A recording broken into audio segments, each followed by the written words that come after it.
Hello friends, it is my privilege to speak to you today in my capacity as a past president of Indian Arthroplasty Association.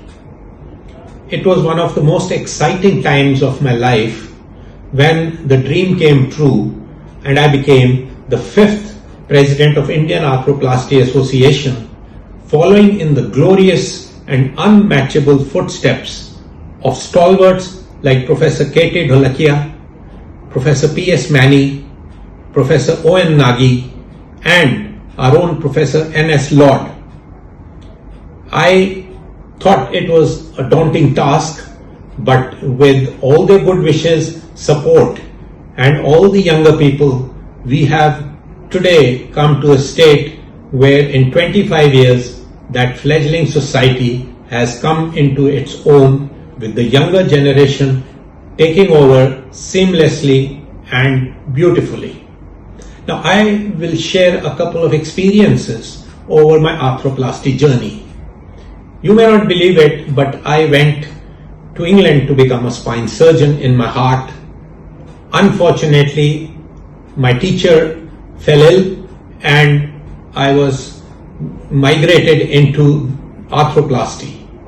Destiny has its own role to play and I became an arthroplasty surgeon over a period of time. Now here I had the privilege of working with wonderful people. Started my internship and my house job with Professor P.S. Mani, who was the doyen of arthroplasty in North India. I followed it up with my post-graduation with Professor O.N. Nagi, one of the cleanest surgical field producers I have seen even till date. Professor Surya Bhan at the All India Institute of Medical Sciences was my next mentor, again an arthroplasty surgeon. And interestingly, from all of them, I learned something or the other. I then went to England and they trained with Dr. Bill Hook, and he taught me how to do the Chanle hip replacement, the monoblock Chanle. And surprisingly, even today, 25 years later, you cannot actually say that it didn't work. This was followed by Warwick Samuel, our director, clinical director, who taught me the dignity of a colleague. If a colleague makes a mistake, you should not demean him. In fact, you should support him and help him get better. Then I had the privilege of visiting Mike Roblisky in the Chanle Hip Center, who in fact taught me the hip replacement in the supine position, though even today I do it in the lateral position. But what I learned here was a gentleman who used to hold the leg for him called Paul. Paul's only job was to hold the foot for him, and I asked Paul, don't you get bored of only holding the leg? Paul turned around and said, Dr. Marya, I am the best leg holder in the country, and if you can hold the leg better than me, then go ahead. Now this put me in my place, and I learned that no job is bigger or smaller than the other.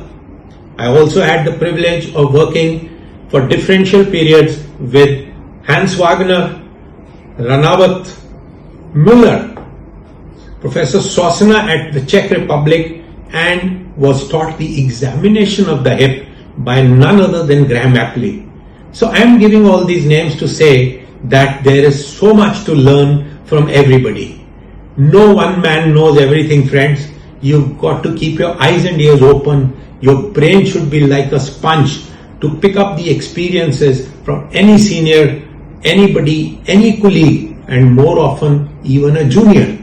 Give you an example. I was doing bilateral hips when one side hip would bleed a lot and the other won't. We scratched our heads, we didn't know what is happening. So our junior most intern turned around and said, sir, after the first replacement, you put the hip on one side, that side is not bleeding because of tamponade. The other side bleeds because you are not putting the patient on that side. Finally, friends, the only thing which will always last is change. So you have to change with times, you have to learn with newer things, you have to share newer ideas, and you have to learn new techniques, make new friends, and have a new wonderful life, all of you. Thank you and bye bye.